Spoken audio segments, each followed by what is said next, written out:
welcome back. I'm Chaylo Laurino, and I play Captain Xavier here and in various other places. And I've also played other roles. I'm a theater kid down at heart.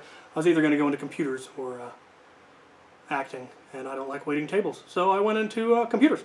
Anyway, I'm currently, as you can see, rebuilding Ire. If you saw the video on Wednesday, you know what's going on here and how it turns out.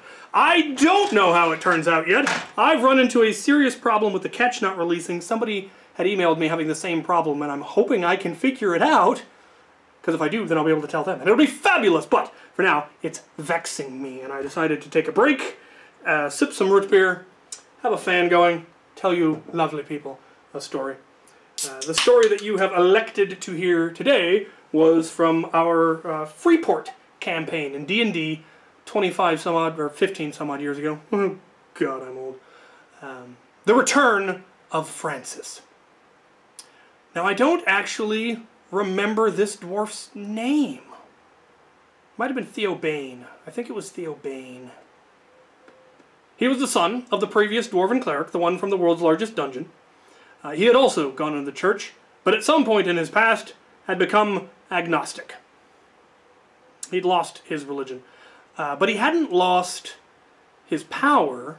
He just quit worshipping the gods. He instead just worshipped whatever power it was that the gods drew their power from, which was a cheap way of getting around not having a god. But it made for an interesting character because he hated other clerics, particularly evil clerics, which is why he kind of went agnostic in the first place. Just all this, evil gods. You're like, who are worshipping these evil gods? They're clearly jerks. What is up with this? So yeah, he had given up. He had been an adventurer, but had given up adventuring to take up an honest trade. He had taken a lot of craft skills, because I can't remember, we didn't start at level 0 or level 1. We started at a higher level because obviously Francis was a higher level, and another one of our players was playing a character from a previous campaign, and so I think we were starting at like level 5 or something. I don't remember what. But my character had taken a lot of levels in craft. He had craft alchemy, so he could make gunpowder and blacksmithing and a couple of other things. And so he was a peddler, a merchant. He had a cart with all of his tools on it, and it was just go from town to town, doing alchemy stuff for people. Not like the alchemist, the magic, the class, just the skill. Making acid and, like I said, gunpowder. This Freeport was had gunpowder campaign. They're firearms, primitive firearms, and he really liked them. And he would do blacksmithing because he was a dwarf and obviously had proficiency, bonuses and that and all of that. And he was minding his own business in this town and saw a group of adventurers attacking a wizard's tower. That was in the middle of town. It was perfectly legal. Apparently the wizard had, the proper zoning licenses to put up a magic tower or something like that. And they just, for some reason, decided that he was evil or whatever, and he was going to end the world, and so they decided to attack the tower. And there was a cleric in the group, and my character's like, oh, these schmucks. Oh, I hate these guys. But he was, just like, what on earth is going on here? Where the rest of the party were on the inside. They worked for the wizard. I don't remember who all was in this campaign. I think Joseph was the GM. Pretty sure he was. He watches these now, apparently. He'll let me know if that was wrong. I know Kestra was in the group. She started out as a fighter, and she was muscle for the wizard. She was his bodyguard. Katie was definitely playing a player. She was playing her insane goblin sorceress character. We played a reverse dungeon campaign, which will be the story. One of the options at the end of this one will be that, because that was a great one, where we played goblins defending a dungeon from adventurers instead of adventurers attacking a dungeon full of goblins. And we got wily and weird, and it was absolutely slapstick. And Katie's character was crazy. She wasn't evil. She was crazy. She was chaotic crazy was what her alignment was officially. Just absolutely insane. An albino insane goblin sorceress. Wacky stuff. And she really wanted to play that character. So she was kind of a pet of the wizard. He was studying her because Goblins aren't supposed to have player classes? What's going on here? How do you have magic? She was crazy. There was probably another character, but I don't remember who they were now. Because we usually had more players than that. But those are the ones that I remember. Oh, and then Lynette was playing Francis. Now, as I said previously, the only person who made it out of the dungeon alive, the world's largest dungeon, was my dwarf. However, Francis made it out petrified. Apparently, at some point in the dungeon, we probably ran into a Medusa or something, and she got turned into stone, and we ended up leaving her? And who knows how long later, because we have no idea how many years have passed since that dungeon crawl, somebody brought her out as loot. Pretty sure it was this wizard. Apparently he went into the dungeon to loot and found this statue that he figured out, this isn't just a carving, this is someone who's been petrified. And it was a Minotaur. And he was one of those weird wizards, the kind of wizard that people would decide are evil and need to be destroyed. Pet goblins and petrified minotaurs, that sort of wizard. And these people attack. Adventurers attack the tower. And the fighter and the other characters that are on guard, I'm pretty sure the other players were playing other guards, but they weren't playing anything particularly remarkable or, you know, memorable. I'm sure their characters mattered to them, and I am a schmuck for not remembering, which is true. Absolutely true. So the party attacks, and the rest of the players are defending. The wizard, on his way up to the tower, unpetrifies the Minotaur. In the meantime, the party has the bad guys, as they were, the adventurers, whoever, the NPC party, has made it into the castle, and I've come in after them. I smoked their cleric from behind, rolled a 20 and just dropped him like a stone and took his holy symbol. That was my character's thing. He took holy symbols off of evil clerics that he killed. He was a little cracked too. Dad liked him. Then when the wizard animates the statue, he then casts a spell that makes the door disappear. So there's no one can get in and no one can get out, and it's like 24 hours before it'll wear off or something like that. I end up fighting the rest of the adventurers.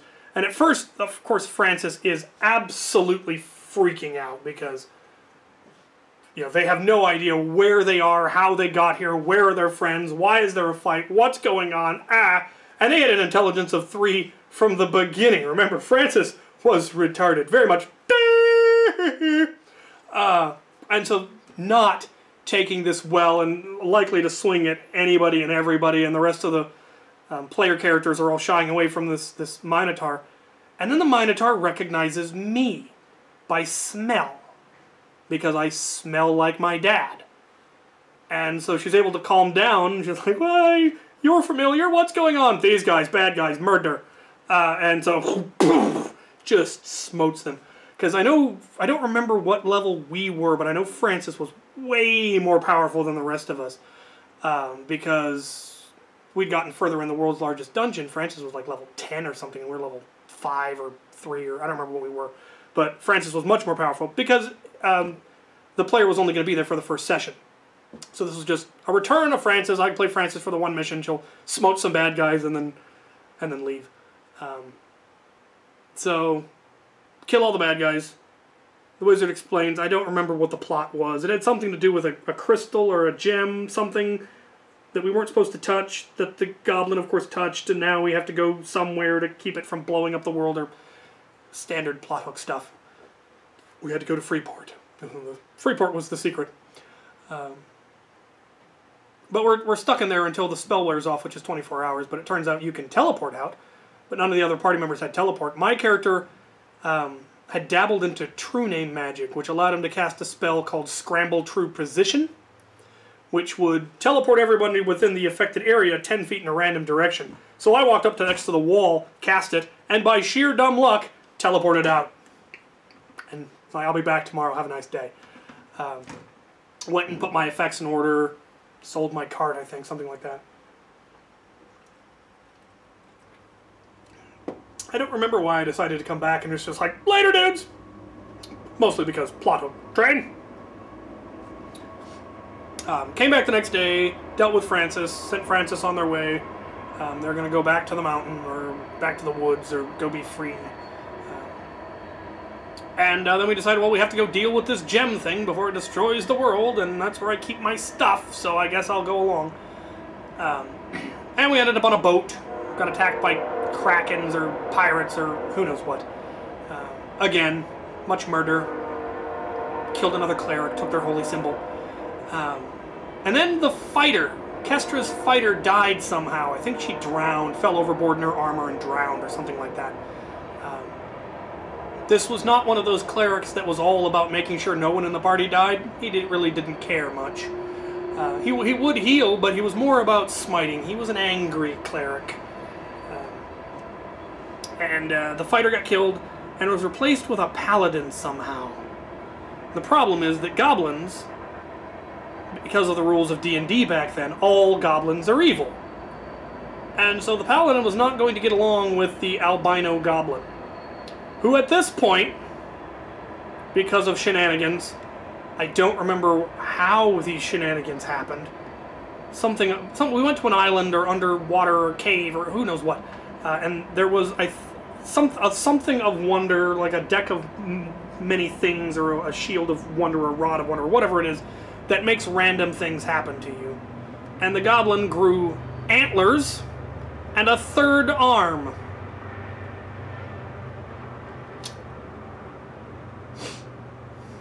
So we have an albino gobolope with 3 arms. She got a gore attack, and now it could make 3 attacks. But she was a sorceress, so she didn't really do the stabbing much.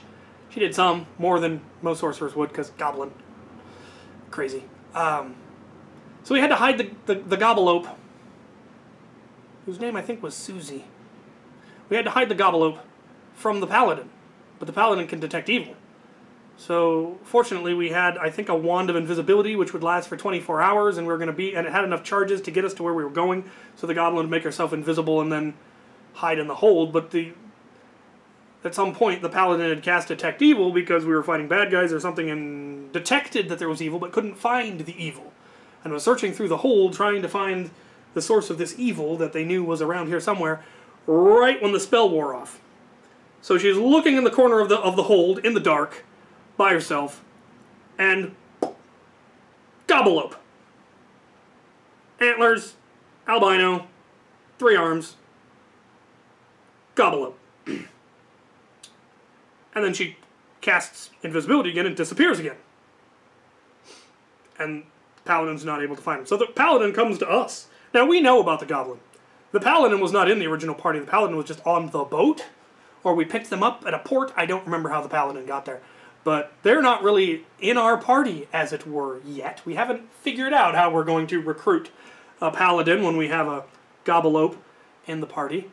So she comes talking to us about albino gobolopes in the hold. And we're like, gobolopes. Antlers, 3 arms. You've been drinking the seawater, haven't you? You've been getting into the grog. It's a shame when a paladin goes crazy. We had her well convinced that she was insane. Much gaslighting took place. And finally we got to where we were going, and we ended up explaining what was going on, and somehow we calmed the paladin down and explained, look, if we don't get the goblin to the thing with the stuff with the place, the world ends, you want in? She's not actually evil. We're pretty sure she's just insane. We'll try to keep her from eating you in your sleep. So she joined in. And shenanigans abound. Going around town. Something weird is going on. People are getting robbed. Holy symbols are getting stolen. And it wasn't me! But I was kind of annoyed that someone was, honing in on my shtick. And then somebody tried to steal my holy symbol. Or rather, they successfully stole. They rolled well enough to get the holy symbol off of me. They did not roll well enough for me to not notice.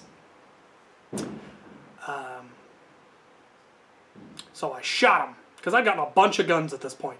And I had them all strapped to the inside of my shield, and I had quick draw. So I could quick draw a pistol, shoot you in the face, draw another pistol, and be ready to shoot you in the face again. And I think I had multiple attacks, so I could quick draw, shoot, drop, quick draw, shoot. And since guns in this game were stupid overpowered because they were ranged touch attacks that did ignorant amounts of damage, and I rolled a crit again, and just, he pulled my holy symbol and without even saying anything, just pulled a pistol and just under his chin blew the top of his head off. At which point his buddies who were watching all of this got in on it, and the rest of the party still hasn't even figured out that we're under attack, and I've killed 3 people. But they're kind of used to that. Angry dwarf. It was a fantastic shield, incidentally. It was a tower shield. I liked tower shields. And not only did I have pistol strapped to the inside of it, I had a ring gate that we'd somehow gotten our hands on, which I believe was 18 inches across, and was a portal. Like, you know, I had one ring, somewhere else there was another ring, and things could just pass through the ring to the other side. And the other side, we didn't know where it was, but when you looked inside, it was a 10 by 10 foot, 10 by 10 by 10 stone room. No door, no idea where it was, no idea where it went, but you could just put stuff in there. So I did. When we went to town, my character, since I did the blacksmithing and all that, had plenty of extra money, and we had some lucky adventures and gotten even more money. So I went to the local store and bought everything. Everything that's in the Adventurer's Guide. If there's a thing in there, there was a bunch of them in the shield. Ropes, pittons, lanterns, fire pits, everything. And all together, everything costs like 20 gold, because it's all, you know, boring standard stuff. But you'd be amazed how often things like that come in handy. And you usually can't carry them around with you, or you just wouldn't think of it. So there were many occasions where we were supposed to be, you know, some complicated puzzle, or supposed to be a lot of climb checks, or swim checks, or all these weird checks that you'd have to do, and for some reason this adventure was just fraught with those kinds of situations, and my character would simply pull out an item that made it simple. Alright, we have to climb this thing. I pull a ladder out of my shield. What? A ladder? You've got a ladder? Yeah, 10-foot ladder. Why? Why not? In case I need to climb something. At one point we came to a river, and it was nasty currents and weird things in the water, and if you went into them, they would drag you under, and this and that, and then had swim checks, and all of these things, and I just reached in and pulled a canoe. I did the math. I think it was 18 inches. It might have been a full 2 feet. Whatever it was, the dimensions I worked out. I could in fact get a canoe in there, a 10-foot canoe. And I hadn't told the party that I bought this. I told the GM that I'd bought all of this, and so I reached in and hoiked out a canoe. The whole party's going, "Why do you have a canoe? Why don't you have a canoe? This is a water-based campaign." Oh, yeah. So, canoe, rowed our way across. I also kept a lot of explosives in there, all my grenades. I made a lot of grenades. I was into gunpowder, so I had a pile of grenades right inside. I could just reach inside, and then I had a, you know, slow match on my shield and light it. Boom. Lots of grenades. And extra guns. I took the guns from all the people that I killed. No one else in the party was proficient in guns, apparently, in firearms, so I got all the guns. And they were expensive, which is why I took them off of the people I killed. Yeah. So Francis is gone, Gobble is gone. We never did finish the campaign with the holy symbols. I think we once again got bored. It took us forever to even get to that point. It took us forever to get to Freeport. And we were talking about all the other places we ended up in, and there were all these other ports. Everything on the coast, the last word was port. So Freeport, Slave Port, mildly expensive port, port, left port, French port, over there port, more port, not a port. It was fun. But we did work out that somebody was going around stealing holy symbols, and I don't know what they were going to do with them. We never did get to the final fight. I was hoping that wherever they were going, I'd be able to, you know, kill them and take them all and have a huge collection of holy symbols. But we never did finish it up. We got bored. We did that a lot. Or somebody had to leave, and some of them there. We started a new campaign, what have you. But yeah, having Francis come back for the one-shot, meeting, you know, the son of the previous character, and then getting sent off to be happy in the wild. That was a neat little thing to add in there. And then bringing in the goblin from a previous campaign. That was a lot of fun. And having, again, my character be the son of a previous character, which... It was a really fun gaming group, and most of the stuff had some way tied into other stories or previous stories or future stories and stuff like that. It was a lot of fun. It was a fun gaming group. I miss them. Alright, so for next time, I'm going to throw in the Reverse Dungeon campaign, because that was a really fun one, and obviously would explain where, I'm pretty sure her name was Susie, where Susie came from. Gonna put the Witch Queen on there again, because that is still one of my favorite campaigns. The Witch Queen saga. Oh, it was one of the longest campaigns we played. I don't think I ever got a character that high a level. We made it to like 17 or something. It's really very cool. And then finally, the history of the Kitty Pike blocks. We'll put that back on there, because that's a fun story of how we got into that. And I do have pictures and probably even video of some of it that I could probably wrangle down. So, the Witch Queen also has a picture. You've actually seen it. You have seen it, though you might not know that's what it was. So those are your options. Vote, and I will tell the story next time. I'm going to go get out of the heat for a little while, and then try to figure this madam, figure out what its boggle is. Thank you for watching.